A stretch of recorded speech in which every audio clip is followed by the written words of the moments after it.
bizim can və qan borcumuz ancaq Azərbaycan şəhidlərinə və qazilərinə. Bu qələbənin bir sahibi var, bir ünvanı var. Azərbaycan xalqı, onun bağrından qopan Azərbaycanın milli ordusu başqa kimsənin ünvanında deyil bu qələbə. Bu qələbənin şəriki yoxdur. Xalqdır, milli ordumuzdur. Əşi, bunlardan nə gözləyirsən?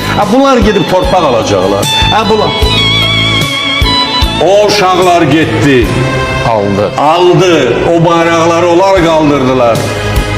Bəzən deyir ki, bu müəllimlərə bunlar nə öyrədirlər bu uşaq? O müəllimlərin tərbiyə verdiyi uşaqlar idilər, getdilər. O vətən üçün şəhid oldular və qazi oldular.